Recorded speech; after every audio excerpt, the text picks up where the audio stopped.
Le vaisseau amiral de chez Mercedes évolue subtilement par petites touches pour fidéliser une clientèle toujours plus exigeante. Bonjour et bienvenue sur Testcars pour l'essai de la Mercedes S580i Formatic L. Cela signifie qu'elle dispose d'une motorisation électrifiée des 4 roues motrices et qu'il s'agit d'une version limousine. Extérieurement, le design est élégant, tout en restant sobre avec un kit carrosserie AMG. Il y a évidemment les capteurs ainsi que plusieurs caméras à 360 degrés, une fonction de projection du logo, un système Digital Light qui projette 2 lignes de guidage sur des sections de chantier par exemple qui représentent la largeur du véhicule, la portée des phares étant presque au max de ce qu'autorise la loi, et enfin les pleins phares anti-éblouissement qui tiennent compte de la topographie, bref, du relief de la route. Quant aux jantes, elles sont de 20 pouces multibranches qui intègrent le contrôle de pression des pneus. Si vous ne fermez pas correctement la portière, ce n'est pas un souci.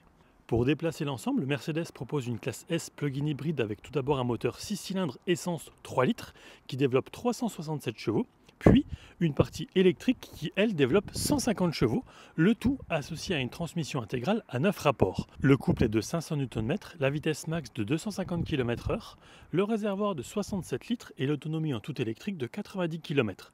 La charge en courant alternatif va jusqu'à 11 kW et jusqu'à 170 en courant continu. Concrètement, il faut compter 2 heures de charge sur une borne publique et plus d'une nuit si vous êtes sur de 230 volts. Il y a 2 câbles de charge qui sont de 5 mètres à l'origine et vous pouvez en option acheter des câbles plus longs de 8 mètres. Lorsque l'on pénètre au sein de l'habitacle, on découvre tout d'abord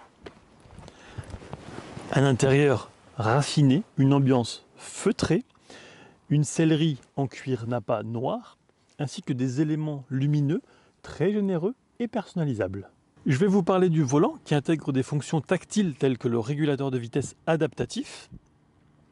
Sur la droite, on aura des commandes vocales, le volume ou encore le téléphone en Bluetooth. En plus d'offrir une excellente prise en main, il est chauffant et est également en cuir nappa. Évoquons après le volant chauffant les sièges qui sont électriques, mémorisables sur 3 positions. Donc en fait, concrètement, il peut y avoir 3 conducteurs différents avec différents réglages. Ils sont aussi chauffants sur 3 niveaux, ventilés et également massants. Et d'ailleurs, les côtés se gonflent à chaque virage pour que vous ne soyez pas éjecté du côté opposé. J'exagère, mais il y a un système qui se gonfle pour compenser chaque virage. Mercedes a même poussé encore plus loin le curseur du luxe avec des appuis-têtes confort et le chauffage au sein des accoudoirs. Le vitrage se veut teinté et insonorisé en verre feuilleté réfléchissant les infrarouges. Le tableau de bord propose l'affichage tête haute avec réalité augmentée ainsi que l'affichage 3D juste devant. C'est assez sympa. Au milieu, il y a un immense écran. On va évidemment pouvoir lancer la navigation qui est sur disque dur avec l'infotrafic via le système multimédia MBUX avec également réalité augmentée pour la navigation. Prenez à gauche sur la départementale 26B. Et en fait, même devant moi, j'ai 5 flèches bleues qui m'indiquent de tourner, voilà, comme ici, à gauche. C'est assez fou. Et je crois que ça indique des changements de direction entre 20 et 30 mètres avant de tourner. Le véhicule propose également une dashcam qui est en fait comme une boîte noire pour la voiture en cas de pépin. Ou encore connecter évidemment son smartphone via Apple CarPlay, Android Auto. En dessous, on retrouve la climatisation automatique 5 zones avec fonction de ionisation et il y a également un parfum d'ambiance. En outre, au sein de l'habitacle, il y a des toits ouvrants, 2 chargeurs par induction. Le système sonore est signé Birdmeister 3D. Il y a également une console centrale en finition cristal à ligne noire pointillée. On retrouve également donc l'application Dashcam par exemple, mais là il va falloir connecter un support via USB. Les réglages du véhicule, donc par exemple si on veut l'assistant vocal ou non, différentes assistances, des informations liées, voilà, par exemple au confort, donc on va pouvoir activer les stores par soleil, mais ça on y viendra après. Ici ce sera principalement, moi ce que j'ai retenu, les sièges massants, simplement. Voilà, enfin, je vous laisse lire.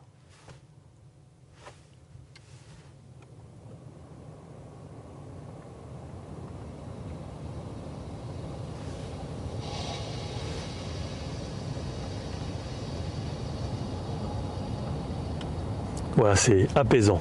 Vous noterez également que lorsque l'on change la température, si on met plus froid ou plus chaud, c'est soit bleu, soit rouge.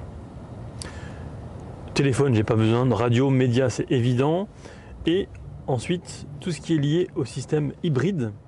Donc par exemple, la charge qu'il reste, la conso, hop, et encore les flux d'énergie lorsque l'on roule. Voilà, là ça nous permet de voir un petit peu plus en détail ce qu'on n'a pas devant nous directement comme information. Oh, c'est sympa, simple en fait, intuitif.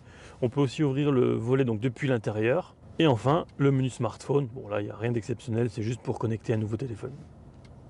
En dessous, différents modes de conduite. Donc ici, on va charger la voiture, être en tout électrique, laisser le véhicule gérer automatiquement la motorisation ou les motorisations. Mode sport, donc là le moteur thermique vient de se mettre en route par exemple, ou alors individuel, et là on va pouvoir sélectionner différentes choses. Les caméras, avec une vue ici un petit peu à 360 degrés, une vue drone assez sympa, originale. Ensuite, à l'arrière et même sur les côtés, par exemple en stationnement, c'est pas plus mal puisque la voiture fait plus de 2 mètres de large, donc c'est pas inutile.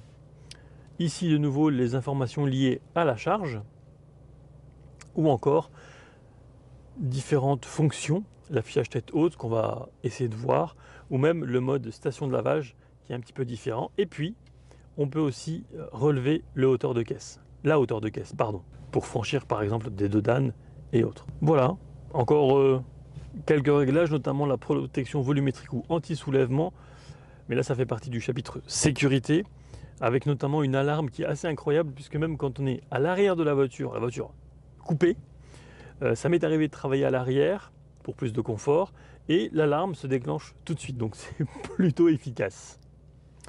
Warning, ici on est sur un capteur d'empreinte digitale, on éteint le volume, voilà, c'est hyper simple. Et je vous propose maintenant de passer à l'arrière. Les passagers arrière ne seront pas en reste, avec également des sièges électriques, mémorisables, chauffants, ventilés et massants. Donc il n'y a plus que qui fasse le café. Vous avez aussi des commandes pour le toit ouvrant, parce qu'il y en a un deuxième à l'arrière, toit panneau. Les stores électriques, des vitres, mais aussi de la lunette arrière, plus de discrétion, plus de luxe, moins d'UV. C'est fou. On retrouve toujours ici cette magnifique partie audio Burmeister 3D. Et puis, au milieu, ici, il y a des commandes de climatisation. Tout est tactile, évidemment. En dessous, on retrouve encore 2 prises USB-C. Donc, pour rappel, il y en a 2 à l'avant, 2 sous la coudoir centrale et encore 2 à l'arrière. Ça fait 6 au total. C'est juste énorme. Énormément de place, évidemment, aux jambes, avec ici, un petit peu comme dans les avions, un vide-poche pour ranger par exemple un magazine ou un dossier. Ah, c'est hyper confortable, c'est impressionnant. Mais le plus impressionnant, c'est l'autre côté, et je vais vous montrer ça tout de suite. Ah oui, j'oubliais, à coudoir chauffant, on peut aussi avoir la nuque qui chauffe, les épaules. On y va ? Il y a même une trappe à ski pour éventuellement faire passer quelque chose d'assez long. Alors qu'est-ce qu'il manque à l'arrière, franchement? Une tablette peut-être? Eh bien même ça, il y a une tablette de 7,4 pouces de marque Samsung avec le téléphone, le confort et même un menu réglage. Alors concrètement, à quoi ça sert? On va pouvoir depuis l'arrière, avec l'autorisation du conducteur, pouvoir accéder à sa musique très simplement. On va pouvoir même accéder à Internet ou encore à des applications Android. Et puis, évidemment, je vous l'ai dit il y a un instant, il y a aussi les massages. C'est un bonheur. Il y a également un chargeur donc par induction à l'arrière. Et chose que je n'avais pas encore remarqué, c'est 2 prises USB-C ici, soit un total de 8 prises au sein de l'habitacle. C'est hallucinant.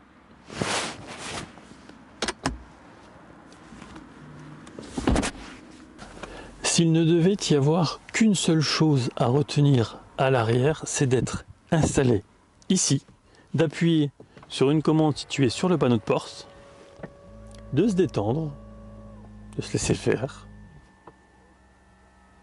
d'être allongé comme dans un canapé, avec un confort vraiment royal, sans bruit, sans vibration lorsque l'on roule, et avec une place juste gigantesque.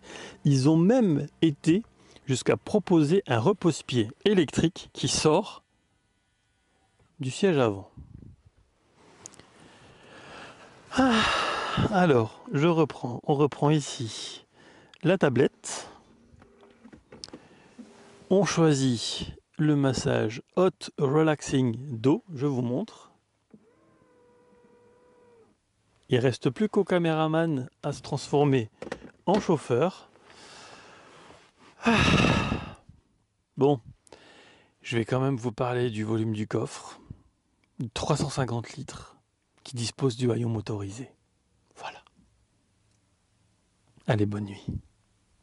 En conclusion, ce que j'ai retenu de cet essai, eh bien, évidemment, c'est la finition intérieure impeccable, la liste d'équipements d'options pléthorique, l'amortissement incroyable, même sur chaussée dégradée. Évidemment, le confort et le luxe à l'intérieur, ça me paraît évident. Quoi dire d'autre? Le couple aussi camionnesque du bloc hybride, c'est extrêmement souple.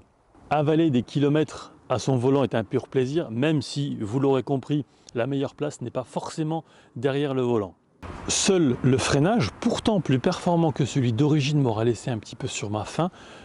J'ai trouvé que ça manquait un petit peu de mordant. Bon, après, je comprends aussi que ça soit 2 tonnes 4, plus moi 2 tonnes 5, pour freiner tout ça. Voilà, c'est sur autoroute, avec un trafic en accordéon où ça accélère fort et ça freine fort, parfois un petit peu perfectible, mais soit. Pour cet essai, je tiens à remercier chaleureusement Bastien ainsi que les 2 personnes qui m'ont mis à disposition le véhicule, sans oublier Stéphano qui est à l'œuvre à la vidéo. J'espère que cet essai vous aura plu. N'hésitez pas, si c'est le cas, à le liker, à la partager. Et quant à moi, je vous laisse avec quelques images de cette beauté affichée à 168 000 €. Ciao!